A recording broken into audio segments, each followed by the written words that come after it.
Suckling on the teat of tech with Paul Brislen and Wammo on Kiwi.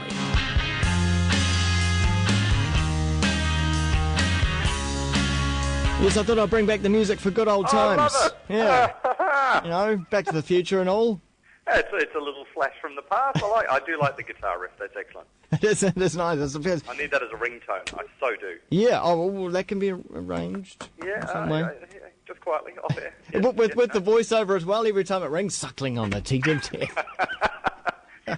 That's doubly good, yes, because my phone doesn't ring too often in the day. That wouldn't annoy my pod mate. Yeah. Hey, let's talk about phones and how powerful they are these days. Oh no, this is really quite remarkable. Supercomputers, you know, we're talking the big ones, the ones that organise government treasuries and predict the weather and give us, the fantastic sort of special effects on Lord of the Rings. Computers of this kind of scale have been around for a number of years now, and Cray was one of the original makers, a chap called Cray, who lived in the States. He was a bit of a recluse, died a few years ago, but one of the first ones that he built was in 1979. And to put things in perspective, today's Motorola Droid, the new Google operating system for cell phones, can be tweaked to operate 15 times faster than the 1979 Cray 1, the world's first supercomputer. So if you think about how far we've come in such a short space of time, I know half the listeners are probably born after 1979, but I don't like to dwell on that. But in just that short space of time, we have gone from something the size of a room that only a government can own to something that you can carry around in your pocket. Yeah, and have the same kind of processing power. I mean, that is really quite phenomenal, isn't it? That is, and it can almost run Windows Vista smoothly. I'm reliably informed as well. But in saying that, I mean, can your phone do more than what those supercomputers can do, though? Well, I don't imagine you could run a national government's treasury off your Android. No. Phone. So how does that work? But we're talking about the speed of processing capability. It's all measured in what's called flops, floating operation points per second. And this is how quickly can you do a simple mathematical process. Right. So a floating a flop is the measure for these things. The speed that these phones are getting, chips are getting up to is measured in 1,000 flops per second, and then up to millions of flops per second. And then you get into the silly area of gigaflops, and on beyond that, up to the speed that we're up to here, we're talking about petaflops, which is, let me get my maths straight here, peta is 1 to the power of 15, so it's 15 zeros behind it. Saying the tweaked Motorola Droid can hit 52 megaflops, which is one with 52 with 12 zeros behind it. And really, so we're talking quite quick. Well, that's right. And really, you don't need to understand that. You just need to know that peta sounds like, wow, that's amazing. We're not far off the exaflops and yottaflops, and then we're just talking a whole new kettle of fish altogether, really, aren't we? Yeah. And I'm pretty sure nobody would understand any of it. So what it really means is that, if you're basically walking around with a package in your pocket that is of the same kind of speed in terms of processing power as something that used to run entire governments, which is really quite a leap in such a short space of time. It's really quite tremendous. And I do wonder where we'll be 10 years from now. Indeed. Indeed. That's really the big question for me, is what comes next, and it just gets faster and smaller and more flexible and more usable and embedded in everything. And one can only imagine the types of sort of computers that are running Facebook. Facebook, of course, has continuously been in the news over the past few weeks regarding its privacy, but Zuckerberg was on a speaking panel where he's being interviewed on stage just yesterday, and he broke out into a sweat pool. He certainly did. He has what the Americans like to call a Nixon moment, after Richard Nixon, who famously got so carried away on camera and basically interviewed himself into the ground and gave away all the secrets of Watergate.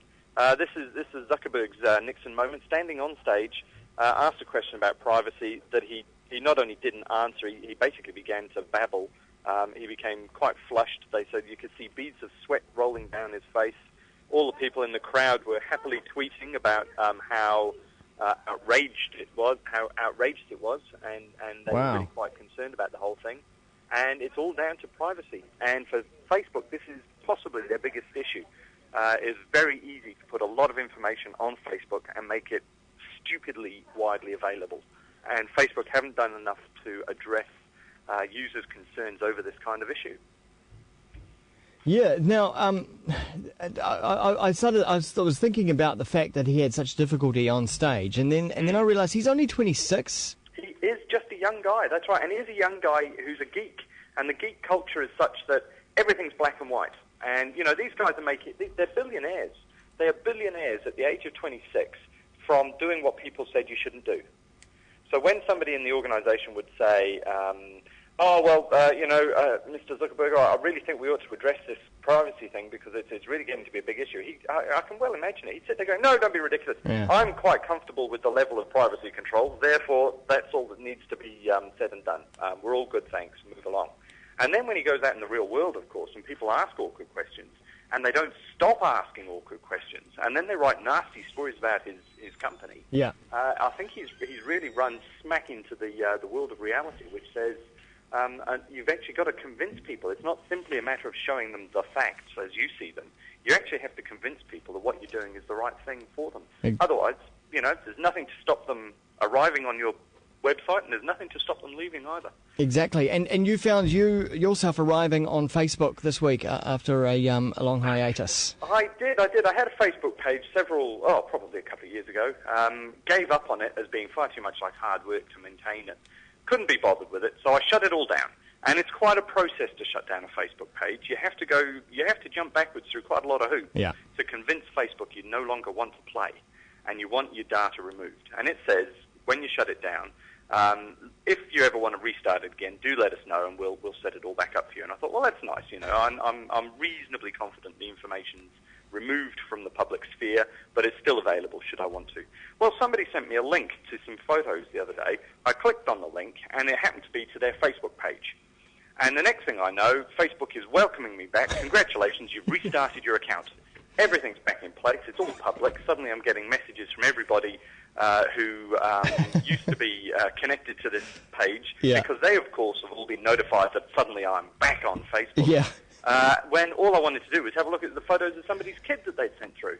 Now, to me, this is it's now quite intrusive. Presumably, I now have to jump backwards through hoops again to shut the damn thing down. But you don't want to do that. You're happy being back on Facebook, aren't you, Paul? Well, we'll see how we go.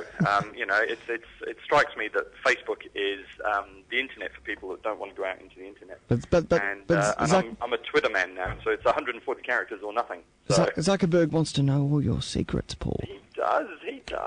And, the secrecy and privacy, I should say, is really the key issue for this part of the 21st century, I think, because you've also got Google, who are having a few issues of their own with the revelations that their camera crews going around the country taking happy photos of the street are also monitoring all of your Wi-Fi connections. Yeah, I got no problem with that, Paul. Things of that. I've got no problem with all that information that's freely out there. If you're, it's just maybe because I'm a radio guy, but if you've got a transmitter and that's what your wireless router is in your house, and if you're transmitting something, be prepared for that to be picked up. Oh yes, and don't but cry I think a when lot it of people aren't aware of just how much information they're transmitting.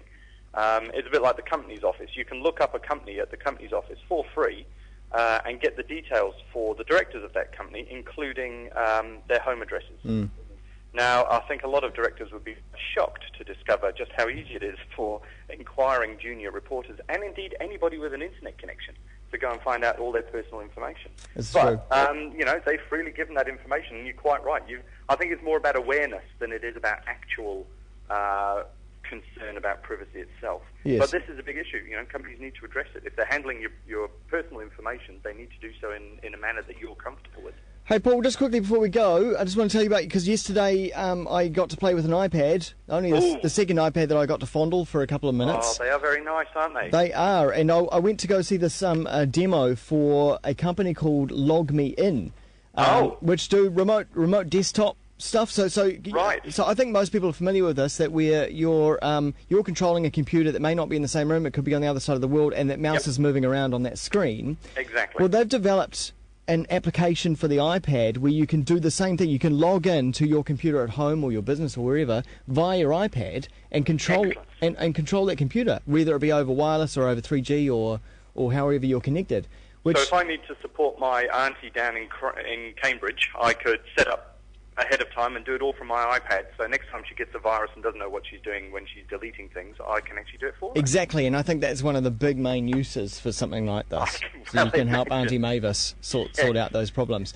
But for me, it totally expands the possibilities of what the iPad can do, because it becomes a more powerful computer because you're using another computer to perhaps crunch down some video or whatever you might be wanting to do. And that's pretty cool, isn't it? So you can take an entire desktop processing suite with you anywhere in the world just by chucking one of these things in the backpack and off you go. Exactly. Thanks, Paul. I like it. Cheers for your time. Thanks for that. Talk to you next week. Cheers. Paul Brislen on Twitter, twitter.com/Paul